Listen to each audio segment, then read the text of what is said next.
আসসালামু আলাইকুম। অবশেষে বিশ্বকাপ থেকে বিদায় নিল ব্রাজিল এবং আমি এর আগে ব্রাজিল ফুটবলের সমালোচনা করেছিলাম এবং আমাকে ব্রাজিল সমর্থকরা প্রচুর পরিমাণে আসলে গালি দিয়েছিল।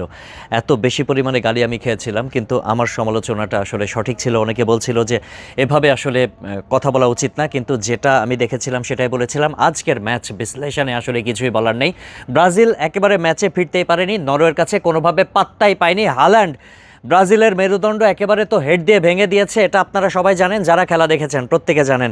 কিন্তু রাউন্ড অফ 16-এ ব্রাজিল এভাবে চলে যাবে, ইতিপূর্বে আসলে কখনো ব্রাজিল কিন্তু রাউন্ড অফ 16 থেকে যায়নি। এবারই প্রথম, ইতিহাসে এই প্রথম ব্রাজিল রাউন্ড অফ 16 থেকেই বিদায় নিল। এখন ব্রাজিল আজকে ম্যাচে ফিরবে বলে আমরা চিন্তা করছিলাম, কিন্তু শেষ পর্যন্ত ব্রাজিলের স্বপ্ন একেবারে ধূলিসাৎ হয়ে গেল, দুঃস্বপ্ন হয়ে গেল। বাংলাদেশের ব্রাজিল সমর্থকরা তথা কোটি কোটি ফুটবল ভক্ত, ব্রাজিলের ফুটবল ভক্ত, তাদের স্বপ্ন আসলে দুঃস্বপ্নে পরিণত হলো।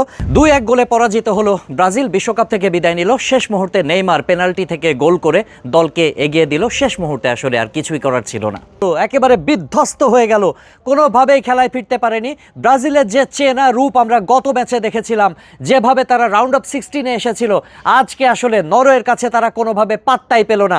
এরকম ম্যাচ আসলে আমরা প্রত্যাশাই করিনি।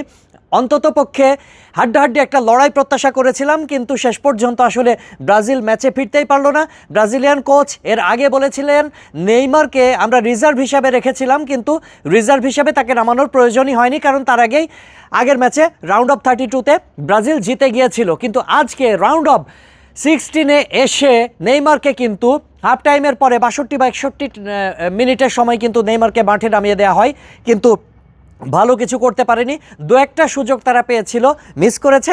সব থেকে ব্রাজিল ম্যাচটা হেরেছে কোথায় আমি এখন বলি, একদম ব্রাজিল যখন পেনাল্টি পায়, এই পেনাল্টি পাওয়ার পর যখন তারা মিস করে, তখনই আসলে ব্রাজিল ম্যাচটা হেরে গেছে এবং তাদের কাছ থেকে একেবারে ম্যাচটা ছিনিয়ে নিয়ে চলে গেল নরওয়ে।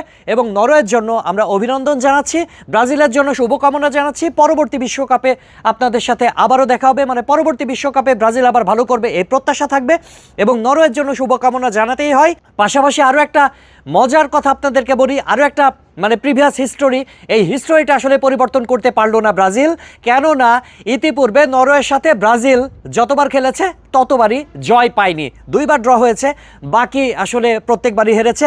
আজকেও আসলে তাদেরকে হারতে হলো। কার্লো আনচেলত্তির অধীনে ব্রাজিলের এবারের যে টিমটা আমরা গত ম্যাচে দেখেছিলাম, তারা খেলায় ফিরেছে, কিন্তু আজকে গোহারান হেরে গেল। ব্রাজিল সমর্থকদের প্রতি আমার আর কোনো কথা বলার নেই, শুধুমাত্র এতটুকুই বলবো, বাংলাদেশে ব্রাজিল না থাকলে আর্জেন্টিনা সমর্থকদের ভেতরে একটা তেজ থাকে না, আজকে সে তেজটা আসলে শেষ হয়ে গেল। বিশ্বকাপ উন্মাদনাটাই আসলে বাংলাদেশ থেকে শেষ হয়ে গেল ব্রাজিলের হারের মধ্য দিয়ে।